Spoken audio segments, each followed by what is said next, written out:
నమస్తే M news కు స్వాగతం.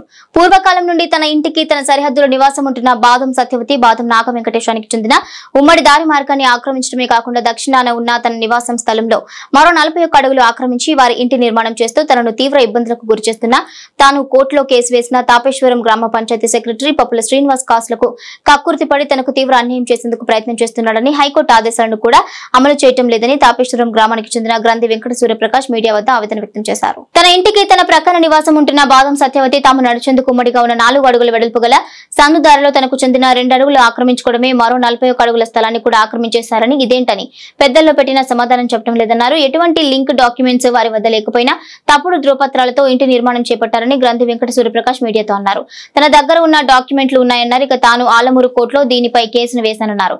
తన అవతలి పక్షం హైకోర్టుకు వెళ్లారని, హైకోర్టు వారు ఇరుపక్షాలకు చెందిన వివాదాన్ని అధికారులతో కూడిన సభ్యులతో అన్ని పత్రాలను పరిశీలించి ప్రభుత్వ సర్వేయర్తో సర్వే చేసి హైకోర్టుకు ఇవ్వమని ఆదేశించారన్నారు. దానికి నాతో పాటు బాదం సత్యవతి కుటుంబ సభ్యులు అంగీకరించారన్నారు. ఇప్పుడు సర్వే కుదరదని వారు అడ్డంకి తిరిగారన్నారు. ఇదే విషయమై పంచాయతీ సెక్రటరీ పప్పుల శ్రీనివాస్ ను తాను వివరణ కోరగా తనకు లంచం ఇస్తే మీకు అనుకూలంగా రిపోర్ట్ చేస్తానని తనతో అన్నారన్నారు. తనను ఇబ్బందులకు గురి చేసేందుకు తనకు తప్పుడు నోటీసు ఇచ్చారని ఆవేదన వ్యక్తం చేశారు. తన దగ్గర అన్ని డాక్యుమెంట్లు ఉన్నా సరే తనకు అన్యాయం చేసేందుకు కాసులకు కక్కుర్తితో తాపేశ్వరం పంచాయతీ సెక్రటరీ పప్పుల శ్రీనివాస్ ప్రయత్నం చేస్తున్నాడని, తనకు న్యాయం చేయాలని గ్రంథి సూర్యప్రకాష్ ఆవేదన వ్యక్తం చేస్తున్నారు. గ్రంథి సూర్యప్రకాశ్రావు తాపేశ్వరం. నాకు అన్ని ఫుడ్స్ వెనకాల నాకు స్థలం ఉన్నది. ఆ స్థలాన్ని బాదం బాబురావు గారి భార్య బాదం సత్యవతి, బాదం వెంకటేష్ అనేవారు ఇల్లు కట్టుకునే నేపథ్యంలో నా 2 వైపుల దక్షిణ వైపు 40 అడుగులు 2 అడుగుల చొప్పున ఆక్రమించి ఉన్నారు. వాళ్ళకి తూర్పు, నాకు పడమర వైపు సందు మార్గం ఉన్నది. ఇది కూడా ఆక్రమించి బోరు పైపు వేసి ఉన్నారు.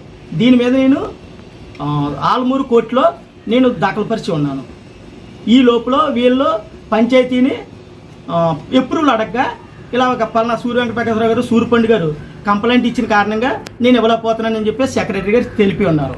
వాళ్ళు దీన్ని పక్కన పెట్టి హైకోర్టుకు వెళ్ళి పంచాయతీ బోర్డు వారిని నాకు పర్మిషన్ ఇవ్వట్లేదు అని చెప్పేసి వాళ్ళ కేసు వేసి ఉన్నారు.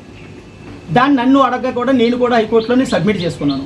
ఇరు వర్గాలని పరిశీలించి వాళ్ళు పంచాయతీ బోర్డులో ఇరు పార్టీలను కూర్చోబెట్టి ఒక కమిషన్ వేసి ఆ కమిషన్ ఏ విధమైన రిపోర్టు మాకు పంపించవలసిందిగా తెలియపరిచారని చెప్పేసి హైకోర్టు వారు పంచాయతీకి తెలిపారు. ఈ పంచాయతీ వారు ఒక రోజున 1వ తారీఖున నాకు నోటీస్ పంపించారు. మీరు ఇరువురు పార్టీలు మీ కాగితాలతో పాటు పంచాయతీకి వచ్చి హాజరవ్వాల్సిందేనే. ఈ కమిషనర్ కింద ఐతం రాజు గారు బాధ్యత వహించారు. తర్వాత అక్కడ తేలిన విధానం ఏంటంటే మా ఇరు పార్టీ ఇరు వర్గాలు చూసి మా స్థలం గవర్నమెంట్ సర్వేతో కొలిపించడానికి మాకు ఏ విధమైన అభ్యంతరం లేదని నా చేత ఒక కాగితం, వాళ్ళ చేత ఒక కాగితం తీసుకుని గవర్నమెంట్ సర్వే గారితో వచ్చే రోజు ముందు మీకు ఫోన్ చేస్తామని చెప్పారు. ఇది జరిగి 2 నెలల 15 రోజులు అయింది. తర్వాత ఈ మధ్యలో 1 నెల 15 రోజుల తర్వాత గవర్నమెంట్ సర్వేని అపాయింట్ చేసేవాడిని పలానా రోజునని చెప్పేసి సెక్రటరీ గారు చెప్పగా రేపు వస్తారనగా అండ్ ఏ టైంకి వస్తారని నేను అడగగా అండ్ సర్వేర్ గారిని రావట్లేదండి వాళ్ళు వద్దన్నారండి అన్నారు. ఏమండి అని అడిగితే వాళ్ళ ప్లేటర్ గారు ఫోన్ చేసి సర్వే పెడతానికి మీరెవరో, సర్వే పెడతానికి వీరలేదు అని చెప్పేసి అన్నారు. మరి ఇక్కడ కమిషన్లో తేల్చిన సమస్యను మరి మీరు హైకోర్టుకి తెలియపరచాలి కదా, మీరు నివేదిక ఏమి ఇచ్చారని అడిగాను. అంటే నేను ఇస్తానండి, మా ప్లేటర్ గారిని సలహా తీసుకుని ఇస్తానండి అన్నారు. అని ఇప్పటికి 2 నెలల 20 రోజులు అయింది. ఇప్పుడు 18వ తారీఖున మళ్ళీ నాకు నోటీస్ పంపించారు. ఈ మధ్యకాలంలో మళ్ళీ 3 రోజుల ముందు నన్ను కబురు చేశారు. కబురు చేసి ఏమంటే పలానా రోజులు మళ్ళీ కూర్చోవలసి వస్తుంది అన్నారు. అయితే మరి మొన్న కూర్చోబెట్టిన దానికి మీరు నివేదిక ఏమి ఇచ్చారని అడిగితే అలా కాదండి అని చెప్పేసి నన్ను డబ్బులు క్లెయిమ్ చేయడే. నేను ఎందుకు ఇస్తానండి, నాది పక్కాగా ఉన్నాయి. మిమ్మల్ని డబ్బులు అడిగింది ఎవరండి? పంచాయతీ సెక్రటరీ శ్రీని గారు. ఆల్రెడీ వాళ్ళు 3 దస్తావేజులు రిజిస్ట్రేషన్ చేయించుకున్నారు. ఒకటి మెండపేట దస్తావేజులు రద్దుపరుచుకున్నారు, 2వ దస్తావేజు రద్దుపరుచుకున్నారు, 3వ దస్తావేజు అనపత్తులు చేశారు. ఈ తప్పుడు డాక్యుమెంట్ సృష్టించారు. ఇవన్నీ కలిపి నేను పంచాయతీలో సబ్మిట్ చేశాను, నాకు మన ఆలమూరు కోర్టులో సబ్మిట్ చేశాను. ఇలా చేసినప్పుడు మళ్ళీ 18వ తారీఖు నేను డబ్బులు ఇవ్వలేదని కారణంతో నన్ను ఒక్కరిని బ్లైండ్ చేసి నోటీస్ పంపడం జరిగింది.